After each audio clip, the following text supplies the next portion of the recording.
Àràkéńgé Pella lòun ti ń lọ ilé ẹ̀kọ́ lọ́kọláya kóun lè jẹ́ ọkọ gidi fún Jarvis aya rẹ̀.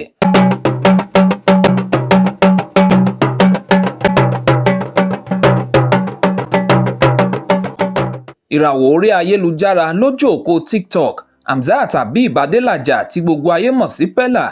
ló ti sọ di mímọ̀ fáyé gbọ́ pé òun ti bẹ̀rẹ̀ kíláàsì ìdákọ́ńkọ́ lọ́dọ̀ kánsílọ̀ ìgbéyàwó ìyẹn àwọn olùdánilẹ́kọ̀ọ́ ìgbésí ayé lọ́kọláya nítorí àfẹ́sọ́nà rẹ̀ ìyẹn Amadu Elizabeth Aminata tí gbogbo ayé mọ̀ sí Jarvis tí ọjọ́ ìgbéyàwó wọn ti kù sí dẹ̀dẹ̀ báyìí. Àlàyé yìí ló jábọ́ lẹ́nu Pella fúnra rẹ̀ nígbà tó wà lórí ìlà pẹ̀lú àwọn tiẹ̀ lórí ayélujára ìyẹn livestream eléyìí tó ṣe láìpẹ́ yìí. Àlàyé Pella ni pé ìdánilẹ́kọ̀ọ́ lọ́kọláya tóun ṣe ni kò jẹ́ kí àwọn olólùfẹ́ rẹ̀ ó máa kófìrí rẹ̀ bíi ti tẹ́lẹ̀ lójú òpó ìbánidọ́rẹ̀ẹ́ wọn ní TikTok. Pella wá jẹ́ kó di mímọ̀ pé nítorí kí òun lè ṣe ọkọ ìyàwó gidi fún ìyàwó ọ̀sìngín tó fẹ́ gbé ìyẹn ló fa ìgbésẹ̀ náà. Lásìkò yìí kan náà ni Pella tún bẹ̀ sọ fún àwọn olólùfẹ́ àti àwọn alátẹ̀lé rẹ̀ nígboro ayé pé òun ti ra ẹ̀rọ amóhùnmáwòrán kan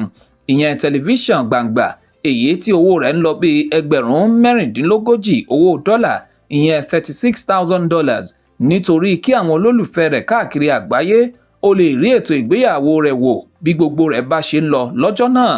Ẹ má gbàgbé pé tọkọtaya lùbẹ̀ǹbẹ̀ yìí ló ti kéde ṣáájú àsìkò yìí pé ọjọ́ àbámẹ́ta sátidé ìyẹn ọjọ́ kìíní oṣù kẹjọ August 1st ni ọjọ́ ìgbéyàwó aláṣọ funfun wọn ìyẹn tàwọn olóyìnbó yóò bọ́ sí lẹ́yìn tí wọ́n ti ṣe èyí tó jẹ́ ìgbéyàwó ìbílẹ̀ ṣáájú ní ìpínlẹ̀ Edo lọ́dọ̀ àwọn ẹbí ìyàwó.